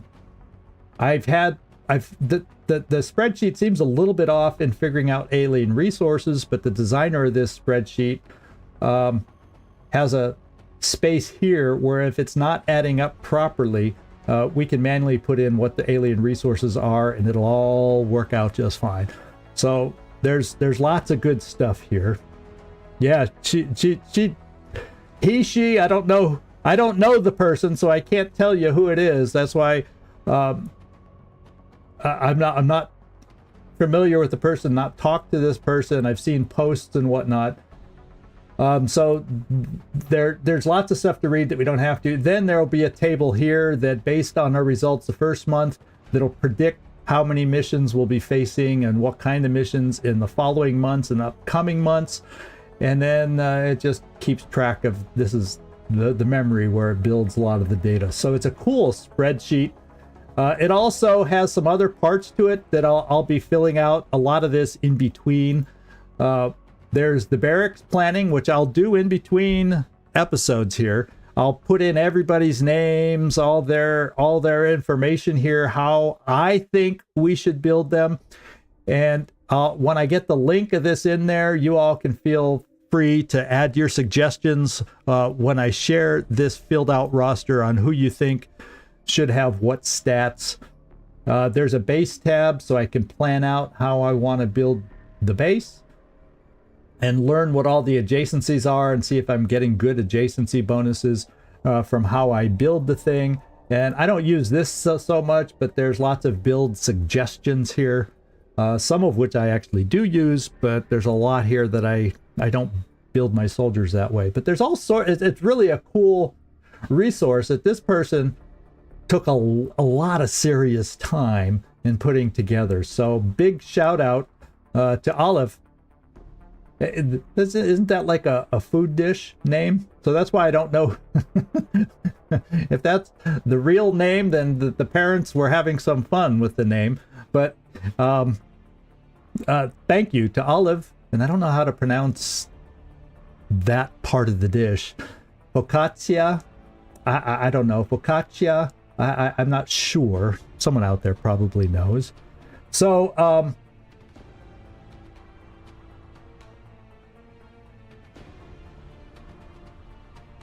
yeah, the Discord link's down in the comments if you can't remember the Discord or whatever. But I once I get things set up in there, we'll have areas where I'll have all this information posted somewhere.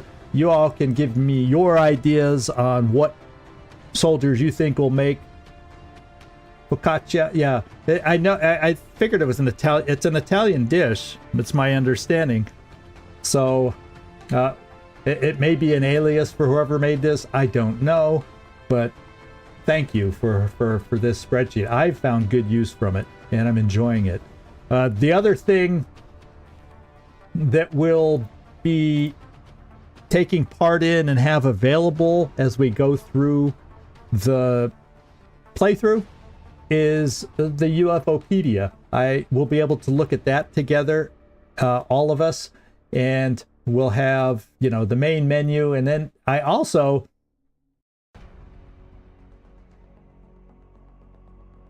have a few sections, because sometimes the UFOpedia is funky and it takes forever to load. So I have the pages that I reference the most on quick choices over here.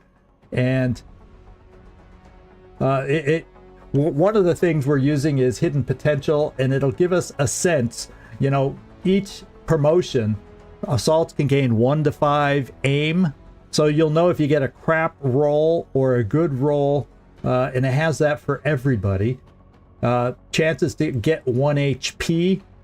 And it shows you the average. You can get more than this, but these are the average numbers that you can expect to roll with these percentages. A sniper can only expect to gain a couple hit points. A scout who's on the front lines can only expect to gain a couple hit points on average. And then there's also the will gains that you can get. And those that get the best will gains are medics, which often is why they're great psi candidates or even officer candidates. So this kind of is something I reference a lot. I always can never remember light, medium, heavy, or swarming missions. This tells you how many pods and potential aliens to expect on those. Different type of map descriptions over here, roadways, urban blocks, so we can reference those to get a sense of what kind of maps we might be facing if we don't have a satellite over there. And then small UFOs and various different UFOs. I'm always forgetting. If it's a crash, you can be facing 5 to 11 enemies in addition to a command pod. So if it's a trap, it just gives you all the numbers you need to know to prepare. So we'll be referencing the UFOpedia a lot also.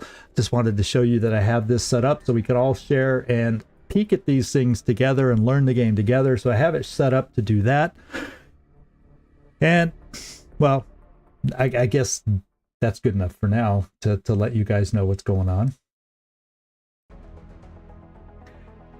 Okay, so I'll get the spreadsheet set up and in the Discord at some point so we can all start figuring and what the different soldiers should be. Now, when I send out a mission with one of these individuals next time, that's when we will have a little raffle for those viewers that are watching at that time to gain a name.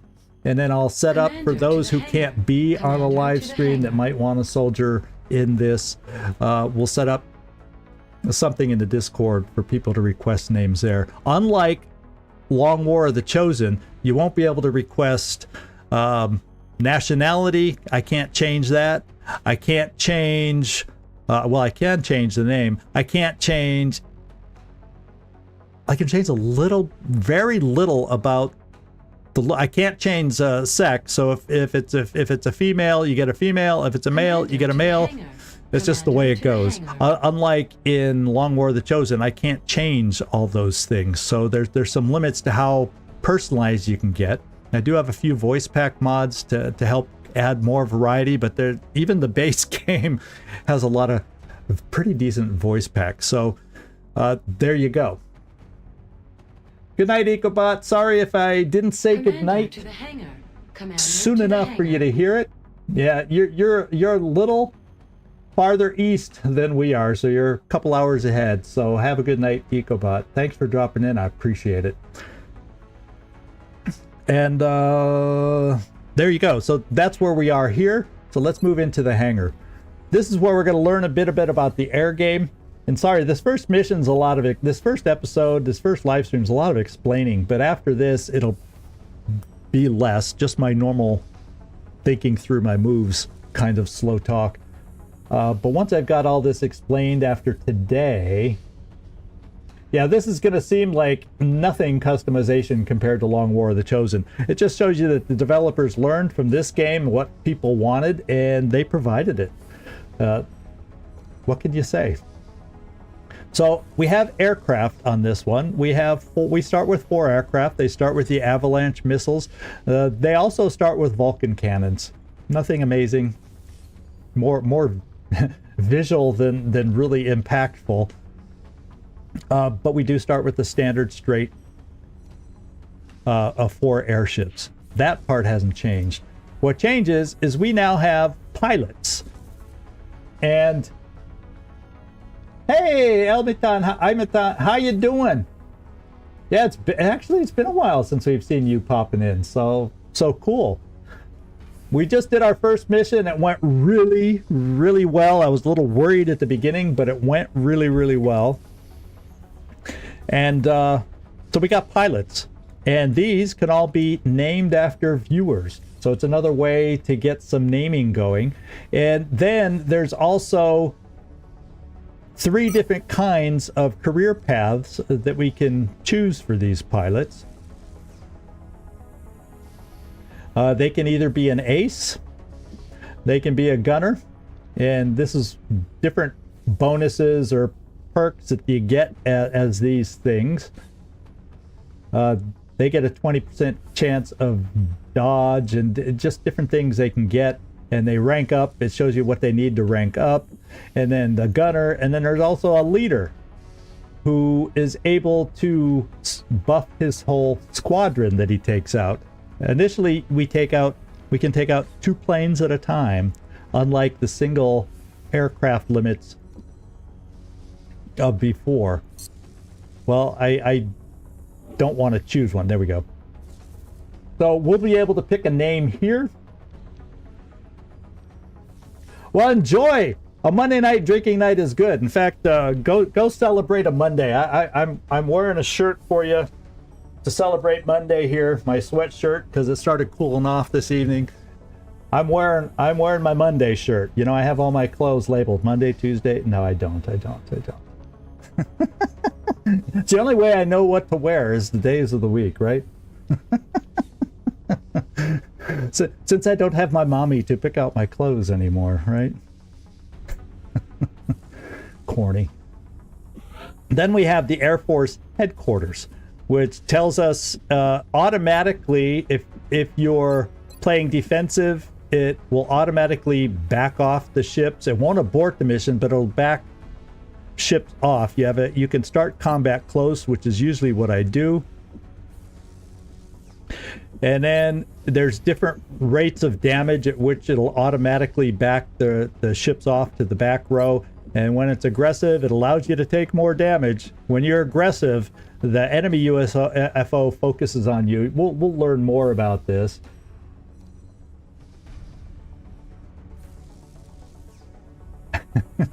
Yes, the dementia clothes brand. I'm just getting prepared. You know, socks, shirts, undergarments.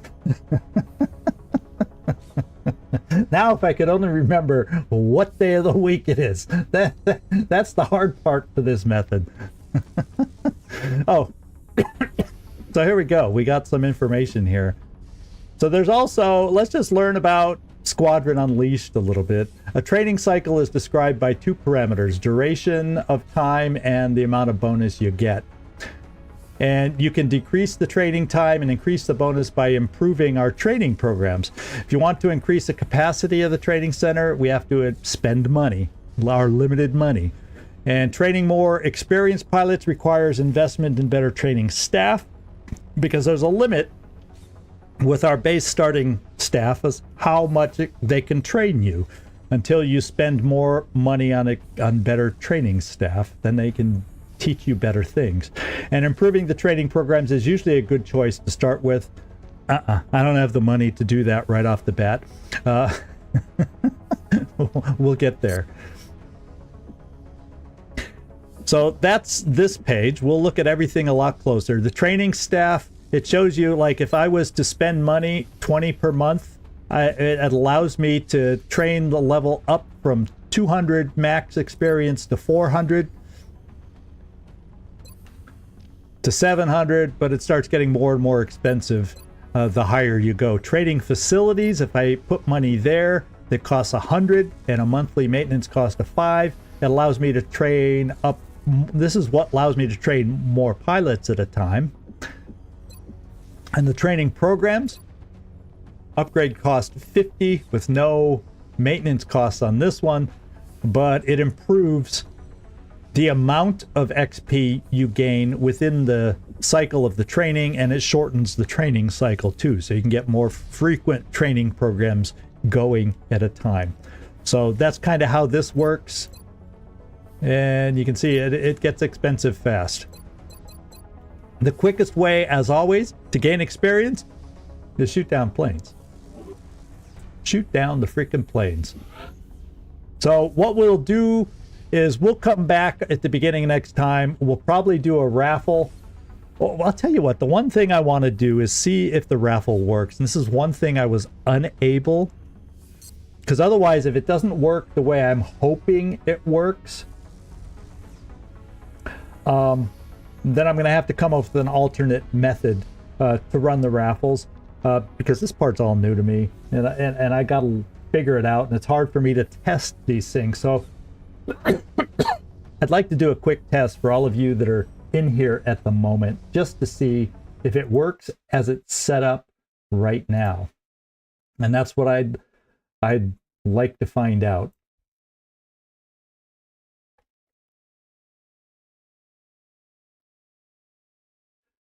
Okay, so let me get over to the screen and show you what I'm working with over here.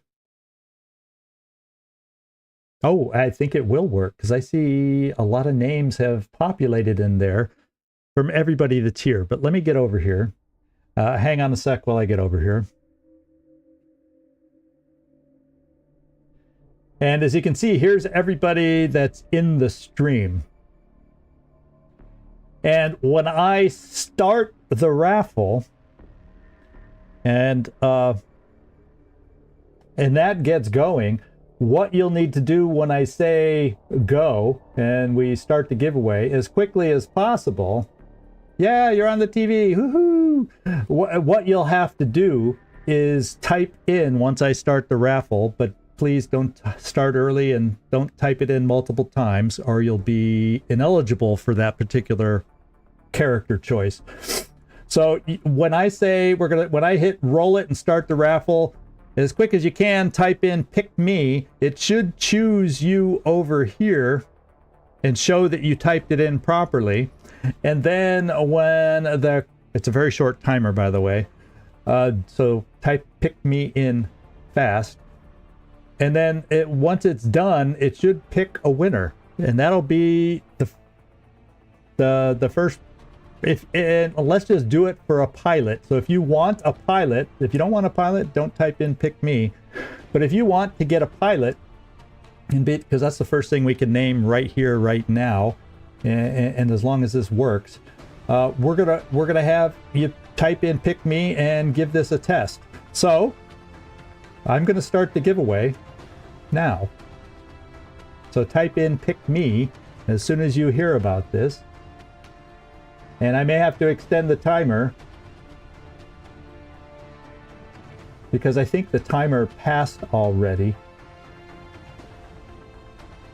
Oh, see, that's something I have to see about. I'll have to see if it worked. I have to see if I can extend the timer. Yeah, nice typo, Mike. Mike doesn't want to actually win. Yeah, the timer passed so quickly. So this is the way I'm planning to do it. What I just have to find out, and I'm glad I was finally able to test it with people in here, I have to change the freaking timer. So that's part of the problem, is because there's a slight delay on when you hear it, and then I hit roll it to get it going. Because of the lag, I gotta increase the timer. So I'm gonna get this going for next time. I'll work on getting it working. I will find a way. I have a way I can test it offline and stuff, and I'll make it work. I have somebody who can help me test it. And this is how I'm planning to pick characters for those of you that are online, and then I'll have backup choices for people in the Discord. As I said, anybody on the live streams will always have priority for picking a name, picking a soldier, picking a pilot, whatever it is that we end up doing. Okay, so hopefully you understand what the plan is, and we'll be able to get this off the ground first thing next time. Hey, Unknown Soldier, thanks for popping in. Thanks for saying hi. It's a wrap. Well, come on. I told you I hadn't quite tested it, Felipe, and this was my first chance to test it, and the timer's way too short. So we're going to see about changing that timer and go from there.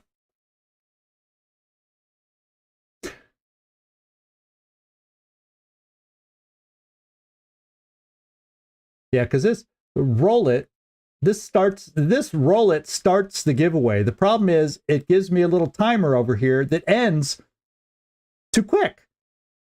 It really ends far too quick. So I need to extend that out. And so other than that, let's see, timers. Now this is different. Timers up here is different for making something else happen. So I'll figure it out for next time, and we'll get back to it. And I'm on this screen that I already switched everybody away from. So the last thing to look at is we're running out of time, at least for today. But we're going to come in here to the situation room. Satellite coverage, so we should plan our deployments carefully. Thank you, Bradford. Now, I also have a mod that shows me the alien research, alien resources, alien resource level, and what our threat is. And Nightmare, these are useful numbers to help us fill out the spreadsheet, and I'll let you know how I use those as we get going forward. Because I know you've been looking at the spreadsheet ahead of time. As far as the gray market, Several members of the council this is what we have to sell. Acquiring some of the artifacts we've recovered. However, we should be careful in choosing what items we release. The research team may not have discovered their true value yet. Thank you, Bradford. So in meld, you already see I got $24 just in meld alone by getting 6 meld. But I don't think it's related to the UFO activity. And launching satellites, eventually we want to add Canada. And when we add the additional satellites, we will also pick up that country bonus. So Task Force Arrowhead is Canada's bonus, and we are going to take that. So I'm going to hold off as long as I can for promoting engineers and medics until the end of the month. So they will get extra will bonus once we pick those 2 categories. And we'll just have to survive without engineers and medics for the first 3 quarters of the month or Nothing to more. report at the moment. And then the bonus we get to complete autopsies and interrogations by having a satellite. And then we get the whole bonus of the whole continent, reducing our air game costs. So this is where we're started. This is how it's looking.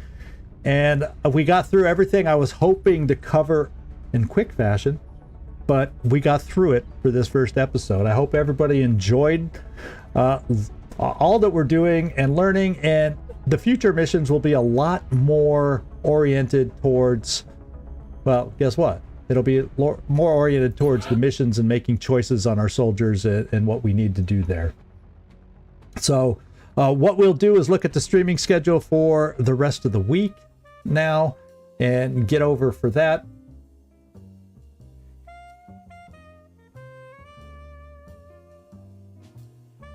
And here we are, the live stream schedule. On Tuesday, we have Baldur's Gate. We're coming back to that tomorrow. We come back to this game on Wednesday, and we'll continue with our next mission and hopefully some of our first, I get the timer issue fixed on our raffle thing I'm setting up, and we'll get some of our first soldiers picked. And by Wednesday at the latest, I'll get the Discord set up so people can request characters there if you can't make it to the live stream. And then Lamplighters League Thursday, and back to Baldur's Gate Saturday. This will be our standard. Oh, that's cool, Mike, if you can't get home in time. We know you're a hard worker. We know you're a hard worker. And I forgive you in advance. But you're always able to catch things after the fact if you need to. I just won't get your expert advice in the middle of battle, like whether it's easy or not. So there you go, everybody. Thanks so much for popping in. A good crowd, good comments. A couple of you I haven't seen recently, so it's good to see y'all pop in to the chat. And anybody that might have been watching but not chatting, thank you also for dropping in. And I really, really appreciate it. So this is Zigzag Zog signing off from somewhere in this world. Most of you know by now. But I want to thank you all for watching, and I really hope to see you next time or one of the future live streams as the week goes on, depending on your schedule. So thanks so much, everybody. Ciao.